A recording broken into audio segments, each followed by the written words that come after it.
Butter is the name of a dance we do down Johannesburg way.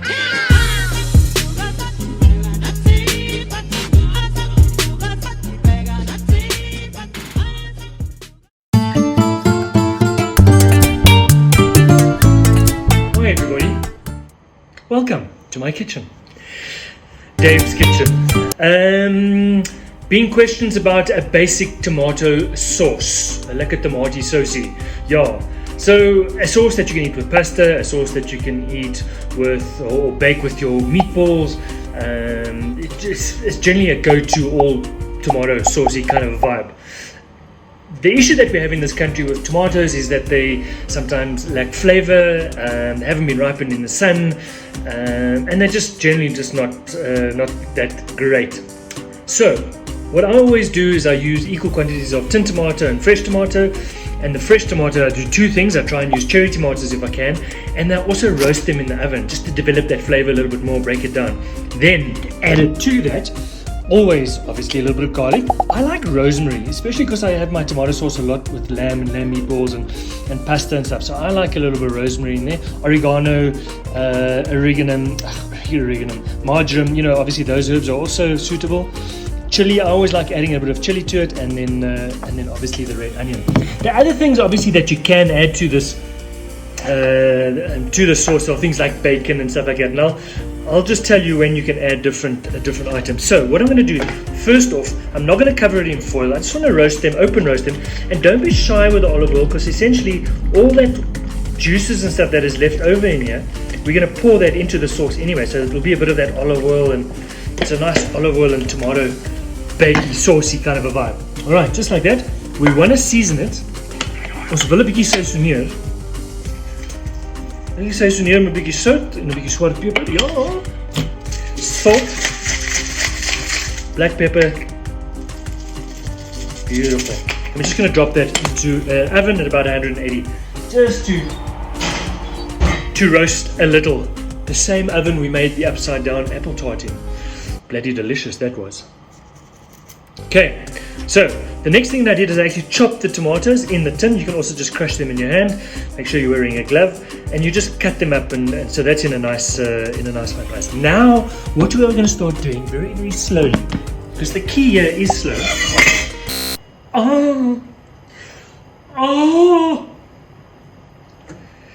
The key here is slow. So what we're going to do is we're going to get our olive oil into the pan. Sorry, boy, did I upset you? Okay, olive oil into the pan, and we're going to slowly start sweating off. I like putting lots of olive oil in here. Oops, Jesus, Church, what happened there? Goodness, it's a boy. Right, so onions in. You can see also I used red onions, no specific reason. Right.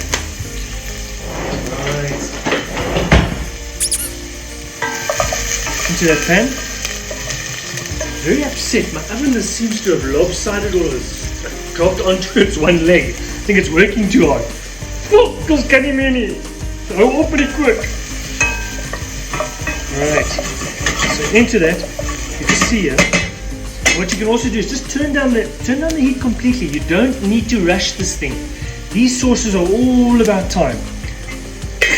Put the lid on so it creates a bit of a vacuum, and it cooks and it sweats beautifully as well. Which you can imagine makes me so happy. Right. There are lots of things that happen with tomato sauces. People start adding sugar because it's not sweet enough or it's too sour. People start adding vinegars and citrics, or gastric should I say, a mixture of sugar and vinegar and that kind of thing. Guys, if the tomatoes are good enough quality, and I say that, we don't really need to be doing any of that. Left half the onions on the table there. Okay, now at this stage with the onions, if you wanted to add bacon to the sauce, like make a nice tomato and bacony pasta, the bacon would go in at this stage, chopped. When you render it down, you get all those flavors going. If you wanted to add chorizo to this, add the chorizo in at this stage, render it down slightly, and then add the other ingredients with the tomatoes and things. Okay, so this is the stage where you'll add sort of meats and or not meats, like cured meats and that kind of thing that need cooking. I'm not going to add parma ham at this stage. Alright, So just in there, and just the important thing is here is that the onions have got glassy, but they got no color. Okay, I've used red onions, slightly sweeter, okay, but they got no color. Key here. Is this thing still recording? Is this thing still recording? Are we still on here? Okay, now, as these onions have got nice and glossy, what we do is we add our rosemary and our green chili to that. You see I left the pips in the green chili as well. Like, I like the heat that they give. And then they're roughly chopped. I don't cut the garlic too small, because otherwise if it's too small it burns very, very quickly. And I'm just going to stir that. Oh my goodness, the smell is.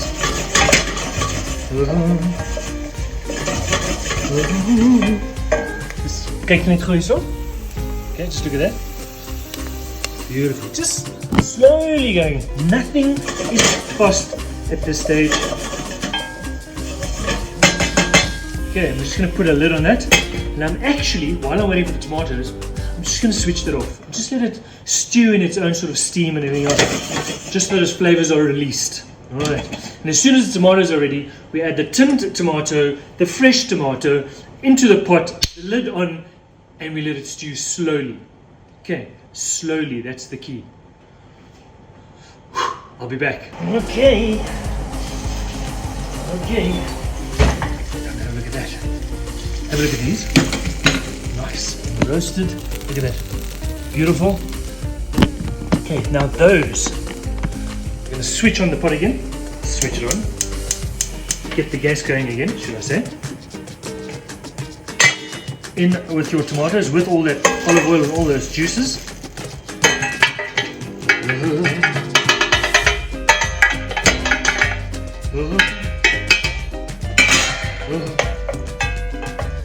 Stir. Garlic in there. And then, to that we then add our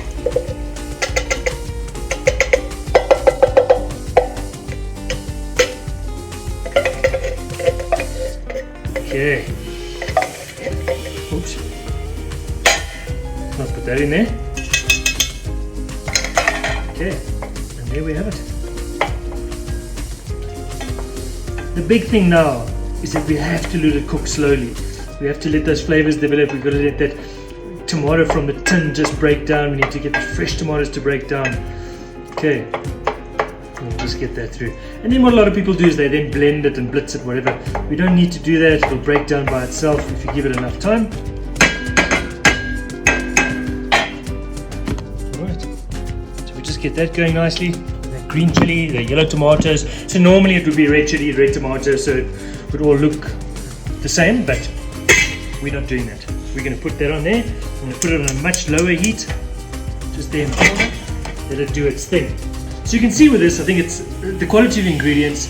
It's a little bit to do with the method that you make it, and the equal quantities really of tomato and fresh tomato and good quality tomato. Then you can start adding your bacon, your chorizos, anchovies. Beautiful to put anchovies in at this stage as well, you know, just to get that flavor going through. And you know, people add Worcester sauce instead, and that's, you know, you can do whatever you want to do, but those beautiful salty anchovies are pretty cool to put in there as well. But you want to let this stand for a good 2 hours, but really, really slowly. You can even do it for longer, you know. Just keep checking it, because if it's going too fast, it reduces. But when you've got the lid on the pot like this, it almost just draws its own moisture. It's a slow process, as long as it's slow. Guys, I just want to quickly show you the consistency of this beautiful sauce. Okay, it's been cooking for a couple of hours now. All right, so that's that tomato sauce. I'm just going to open that up for you. Just look how that, oh, it's absolutely beautiful. Okay, now, obviously what we need to do now is just check the seasoning. All right. Put it over there. Just check just broken. The tomatoes have all broken down beautifully.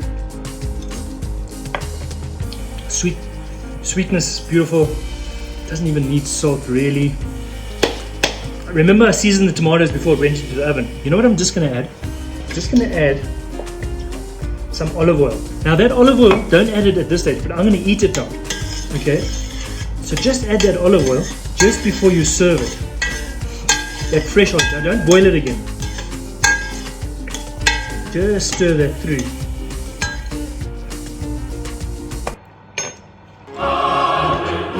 It was absolutely delicious.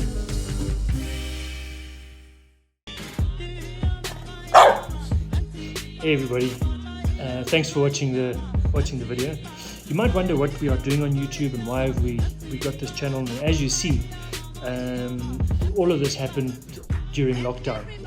COVID-19 is where this YouTube channel started, and one of the big things for me was to during this lockdown period, and especially being in the hospitality industry and owning a restaurant, was to be able to look after my team and my staff. And basically we have taken my book Mile 8, and all the sales and all the proceeds to the book, or from the book, go to our staff fund, which is pretty special. So you can go to the Marble website and you can purchase your book there. And I think that's just really where we are with this channel as well. I think whatever money is raised from this channel, obviously we need to cover for production costs and so forth of the channel itself. But majority of the proceeds will also then go to a fund, and that fund is going to be ongoing it'll be ongoing after COVID and everything else, because I think one of the biggest things that we realize is how vulnerable ourselves and our staff become in situations like this. So thanks so much for watching. I really appreciate it. Tune in for the next one. Cheers, guys.